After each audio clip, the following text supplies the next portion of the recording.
예수님께서 부활하신 후에 두 여인에게 보이시고 그리고 제자들에게서 알리라고 하신 후에 제자들을 수차례 만났습니다. 제자들 생각에는 전에는 예수님과 함께 숙식을 했지만은 부활하신 후에는 숙식을 하지 않고 잠깐 와서 계시다가는 가시고 이런 가운데 있을 때 몹시 그 의아스러운 그런 모습이 있었습니다. 왜 예수님은 이렇게 그들과 함께 하시지 않고 잠깐 왔다가 그리고 어디론가 가셨다가 다시 오시고 이랬는가? 이는 예수 그리스도의 부활을 제자들로 하여금에 믿게 하고 그리고 이것을 증거해서 모든 만민에게 알리고 그리고 교회를 세우고 그리고 재림을 기다리게 하는 이 제자들을 마지막으로 훈련하시는 목적이 있었습니다. 우리가 그 예배 드리는 것도 마찬가지입니다.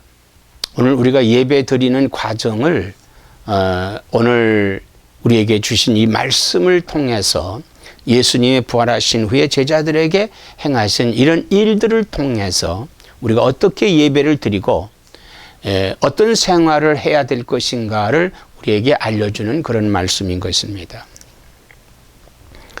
부활하신 후에 예수님께서는 제자들에게 오시어서 자신이 십자가에 죽으실 때 못 박혔던 못자국과 그리고 옆구리에 그 창자국을 보여주시면서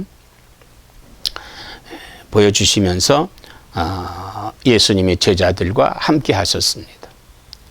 이때 예수님의 그 십자가에 못 박혔던 손과 그리고 창에 찔린 그 옆구리를 만져보고는 그때서야 그들은 기뻐했습니다. 야, 정말 주님이시구나.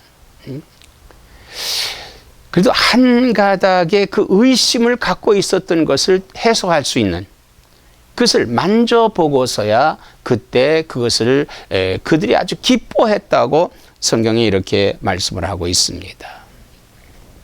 그때 예수님께서 그들에게 성령을 받으라 이렇게 말씀을 하셨어요. 성령을 받으라.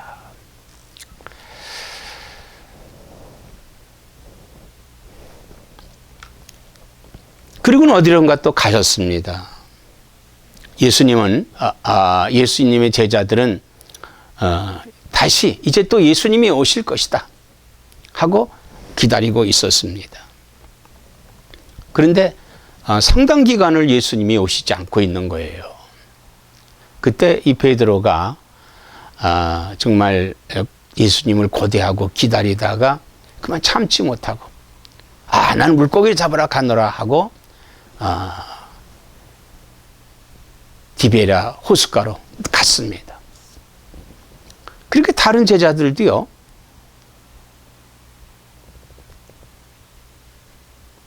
다른 제자들도 따라간 거예요. 베드로가 가니까 다 같이 갔습니다. 거기서 열심히 고기를 잡았습니다. 열심히 고기를 잡았어요. 근데 밤이 맞도록 고기를 잡았지만은 한 마리도 잡지를 못하는 거예요. 그때 어디선가 말씀이 들렸습니다. 고기를 잡았느냐? 반사적이죠.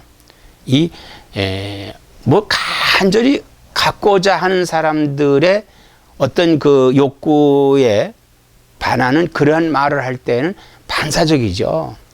얘들아 고기를 좀 잡았느냐 하고 이렇게 물었을 때 못 잡았습니다. 그래, 그런 배 오른편에 그물을 내려라 이런 소리가 들리는 거예요. 다른 성경에는 뭐라고 기록했냐면 거긴 우리가 밤이 맞도록 그물을 던졌지만 한 마리 낚지 못했습니다. 그러나 말씀에 의지하여 그물을 내리리다 하고 그물을 내리니까 그물에 가득 고기를 잡았다고 했습니다. 그들은요, 지금 안절부절한 거예요. 너무 그 마음이 벅차는 겁니다. 고기 잡은 거에 대한 기쁨이 너무 벅찬 거예요. 그러니까 주변에 누가 말을 했는지, 누가 와 있는지 이런 거 전혀 지금 생각을 못 하고 있는 겁니다. 단지 자기들의 동료들만 생각하고 있는 거예요. 이땐가 어디선가 주님이시다 하는 소리가 들려요. 바로 그 사람이 사도 요한이라는 사람이었습니다.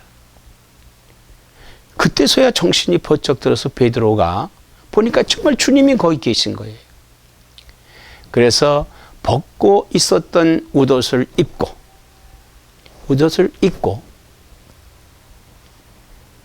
예수님께 예의를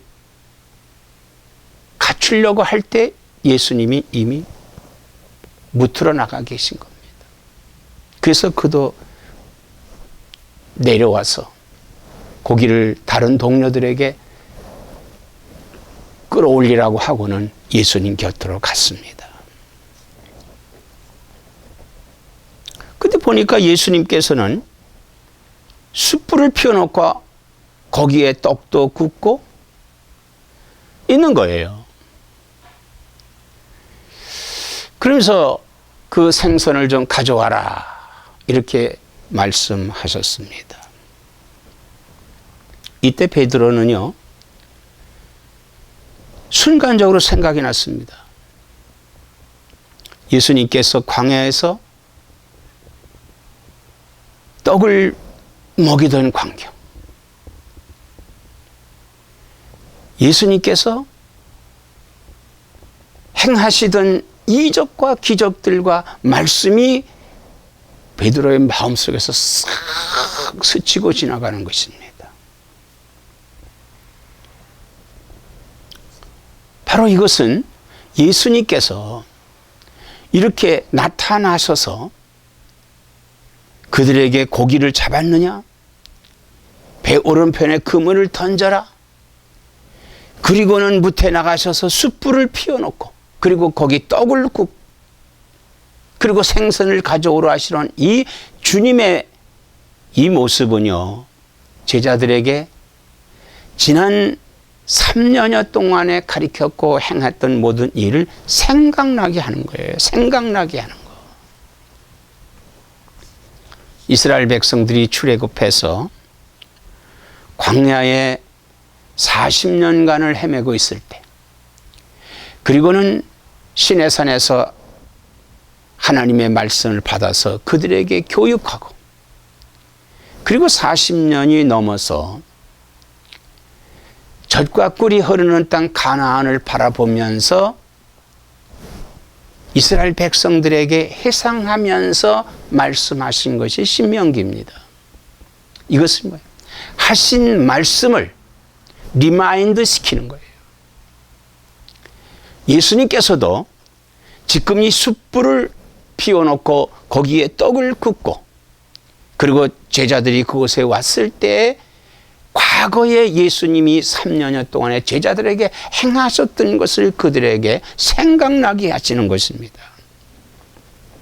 오늘 우리는요, 이 하나님의 말씀을 받은 것은 그 받은 것으로 끝나는 것이 아니라 계속해서 우리는 주일마다 이 하나님의 말씀을 듣는 것은 리마인드 하는 거예요.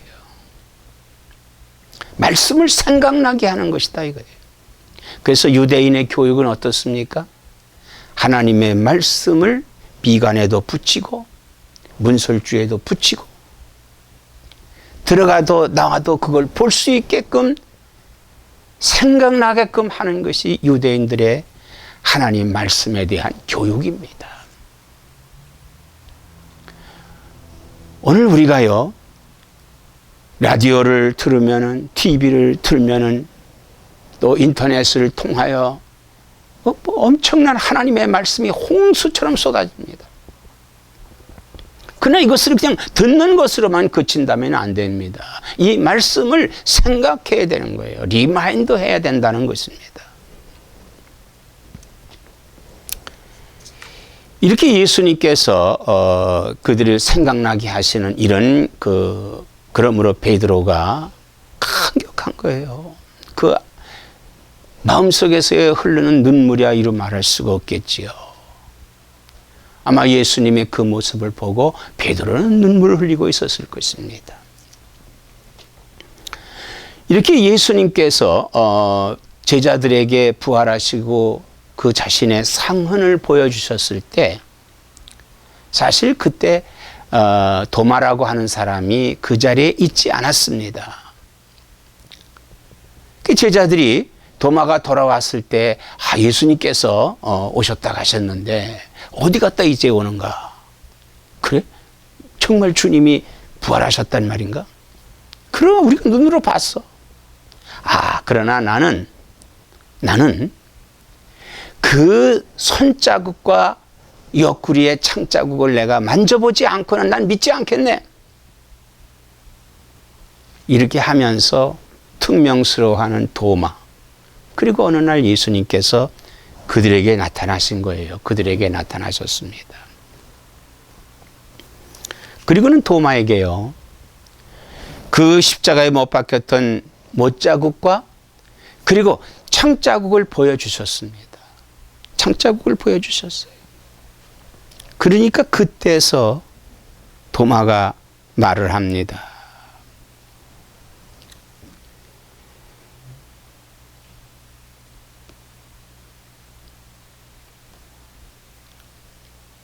여드레를 지나서 제자들이 다시 집 안에 있을 때에 도마도 함께 있고 문들이 닫혔는데 예수께서 오사 가운데 서서 이르시되 너희에게 평강이 있을지어다 하시고 도마에게 이르시되 내 손가락을 이리 내밀어 내 손을 보고 내 손을 내밀어 내 옆구리를 넣어보라.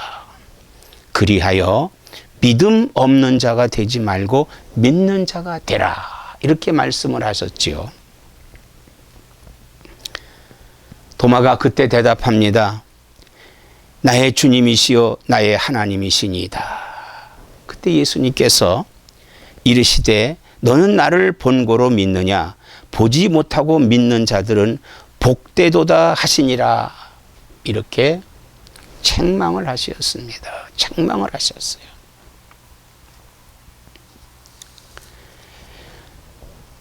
이 도마에 믿음이 없는 것, 보고 믿는다고 하는 것은 믿음이 없다고 하는 것입니다. 우리가 흔히 전도하다 보면요, 그래요. 사람들이 나는 하나님이 계신 것을 보면 믿겠다. 보면 믿겠다 그래요. 보고 믿는 것은 믿음이 아닙니다. 보고 믿는 것은 믿음이 아니에요. 우리가 하나님을 기쁘시게 해드릴 수 있는 것은 보지 않고 믿는 것, 즉 순종하는 것이 하나님께 가장 기뻐할 수 있는 거예요. 하나님을 기쁘게 해드릴 수 있는 것입니다. 그러면요, 우리가 하나님 앞에 우리가 지은 죄가 무엇인가요? 순종하지 않은 것이 죄입니다. 그것이 우리가 하나님 범죄한 거예요.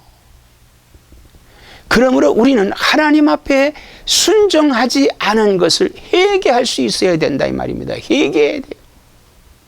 말씀을 들을 때요, 그 말씀이 거울이 돼서 그 거울 앞에 내 모습을 보고 더러운 것이 있다든지 흐트러진 것이 있으면 바로 잡고 씻는 것과 같이 하나님의 말씀을 들을 때 우리 자신은 거울을 보듯 우리 자신을 돌이켜 보면서 잘못한 것을 바로 잡을 수 있는 회개가 있어야 되는 것입니다.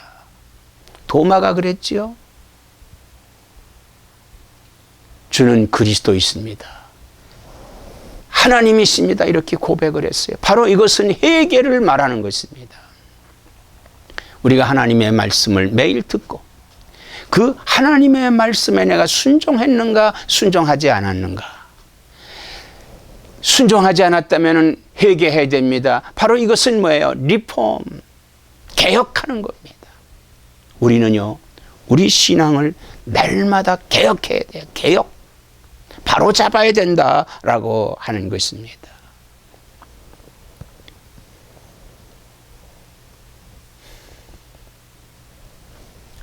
우리 자신을 날마다 주님의 말씀 앞에, 말씀의 거울 앞에 우리를 비춰보고 우리를 회개할 수 있는, 돌이킬 수 있는, 개혁할 수 있는 이런 자세가 필요한 것입니다.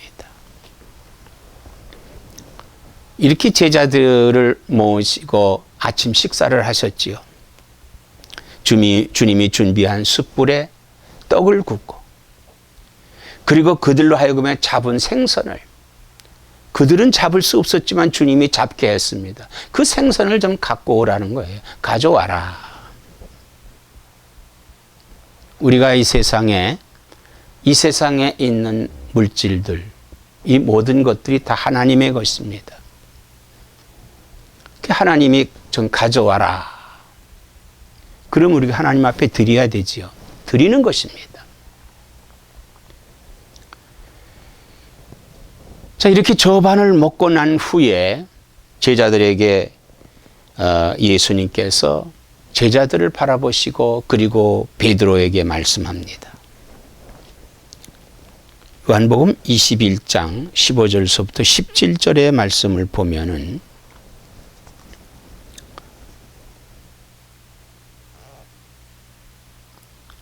그들이 조반 먹은 후에 예수께서 시몬 베드로에게 이르시되 요한의 아들 시몬아, 네가 이 사람들보다 나를 더 사랑하느냐, 이렇게 물으시는 거예요.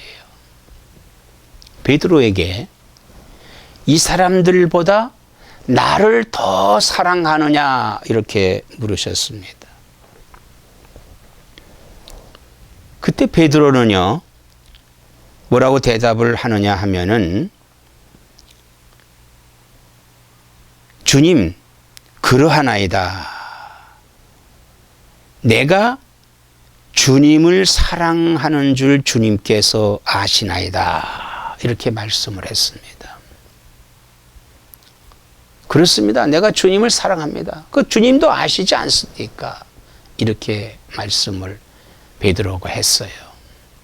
그때 예수님께서 내 어린 양을 먹이라. 내 어린 양을 먹이라. 이렇게 말씀을 하셨습니다. 그리고는 또 두 번째 물으셨어요. 요한의 아들 시몬아, 네가 나를 사랑하느냐 하고 물으시는 거예요. 그때 베드로가요, 주님, 그러하나이다. 내가 주님을 사랑하는 줄 주님께서 아시나이다. 주님께서 아시나이다. 좀 담대하게 말을 했어요. 담대하게. 그러니까 주님께서 내 양을 치라. 이렇게 말씀하는, 내 양을 치라. 그리고 또 세 번째, 요한의 아들 시몬아, 네가 나를 사랑하느냐. 그때 베드로는요, 근심하면서 주님, 모든 것을 아시오매 내가 주님을 사랑하는 줄을 주님께서 아시나이다. 그 자신이 예수님을 멀리 떠나고 예수님이 부인할 것을 아셨던 주님께서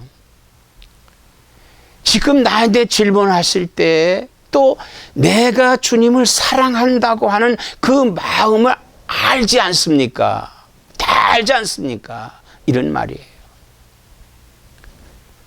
우리 주님은요, 우리 하나님은 우리의 모든 것, 마음과 생각을 다 알고 계십니다. 그래서 우리의 마음과 생각을 주님을 향해 있어야 돼요. 항상 쉬지 말고 기도하라고 하는 것은 바로 내 마음과 생각을 주님을 향한 거예요. 주여,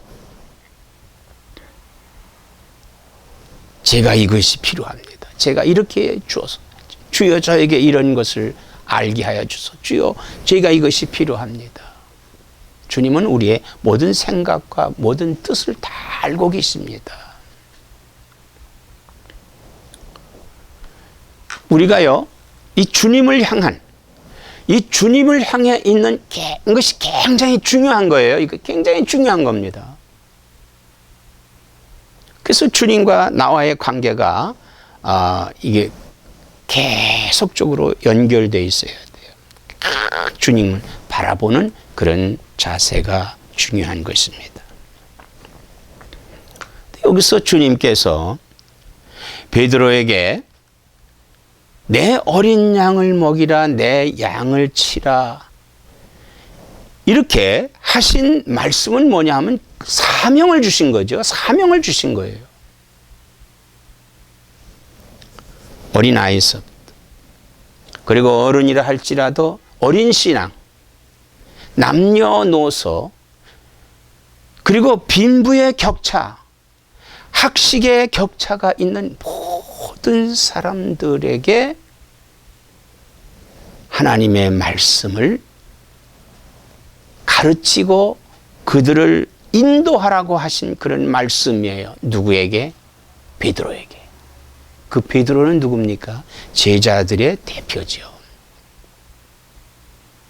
이 베드로에게만 하신 말씀이 아니라 모든 제자들과 아울러서 오늘날의 또 제자들, 목사들이라든지 복음을 증거하는 모든 사람들에게 해당되는 그런 말씀인 것입니다.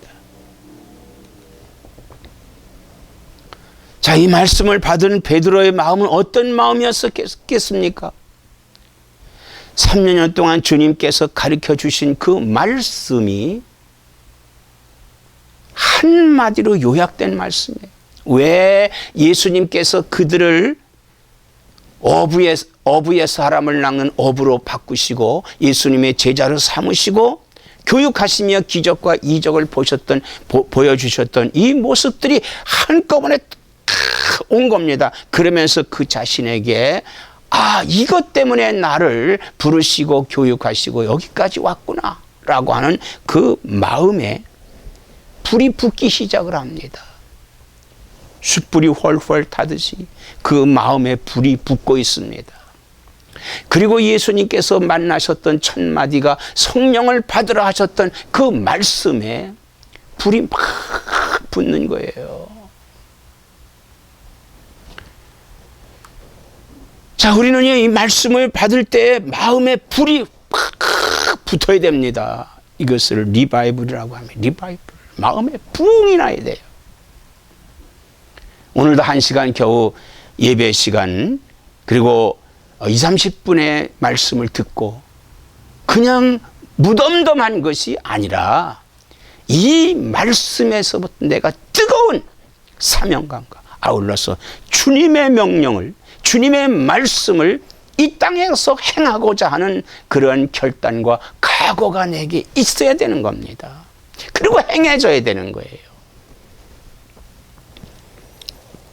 우리는 매 주일 그리고 매 시간 말씀을 듣고 생각하고 그 말씀을 돌이켜서 개혁하고 마음에 불을 붙여 뜨겁게 부흥하는 나와 여러분 되시기를 주의 이름으로 축원합니다.